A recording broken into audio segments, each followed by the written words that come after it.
I'm Kate Griffin, and I'm the press officer for the Society for the Protection of Ancient Buildings. And what is the Society for the Protection of Ancient Buildings? Well, it's easier to call us SPAB, probably, because most people do, and essentially we're Britain's oldest heritage charity, or heritage body. We were set up by William Morris in 1877, and the reason that we were set up was that William Morris and many of his colleagues were horrified at a Victorian obsession with restoring old buildings in a rather fakey pastiche kind of way.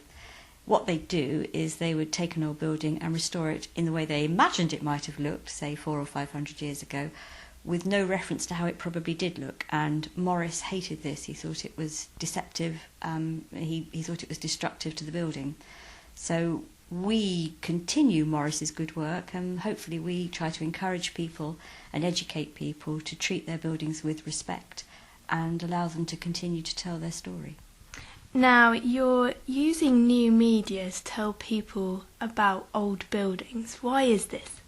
Well, it's quite an exciting time for us, I suppose. A lot of people think of SPAB as being quite a traditional and perhaps a rather old-fashioned or fuddy-duddy organisation, and that's purely because of its age. And yet if you came to the office, nothing could be further from the truth. We are actually in a lovely old Georgian building in Spitalfields, but if you look at the people who work here, lots of the people here are quite young. And we know that lots of people who are interested in old buildings are also quite young.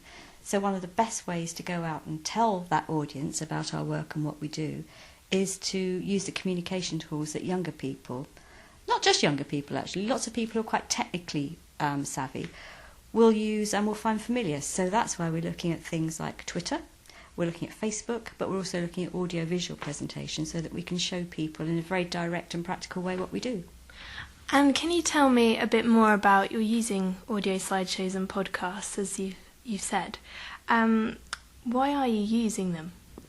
It's a neat, quick, easy way for us to show people what we do, to explain what we do, to feature people's voices who've been on our courses. Sometimes we're quite a wordy organisation, I think, so we have a very packed website full of information, but sometimes the easiest and most direct way to show people what you're doing is to just let people who've been on some of our courses, for example, to talk about what they've learnt or how they felt about coming.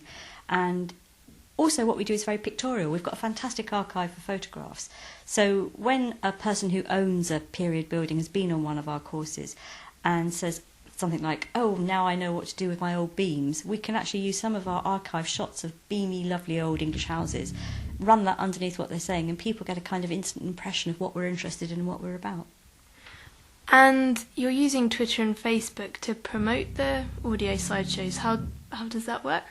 We've been using Twitter and Facebook to promote them because it's a way of getting them out there very quickly. And it's been fantastic, actually, because when we've been putting some of our audio-visual presentations about, say, our repair course or our annual or regular homeowners weekends, I should say, I've put a short link on Twitter to the audio-visual presentation, and I've noticed that loads of people have retweeted it or sent it to other people or commented on Facebook and said, this is so helpful, or I've shown this to my friend and advised him to join up to your course because he's got an old house.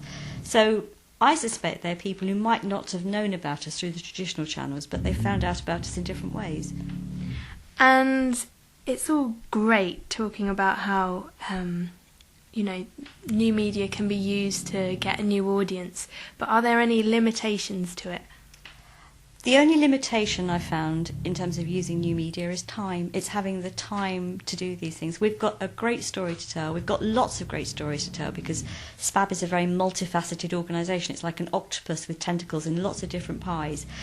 But it's actually having the time to focus on just one strand of that story and then create a really good audio-visual, a really good snappy, quick audio-visual, or even a quick Twitter comment about it, to be perfectly honest, and getting it out there. So it's time. It's having the time to really narrow down what we need to do and to do it effectively. That's the only limitation I've found so far. And what's the future looking like for SPAB and new media?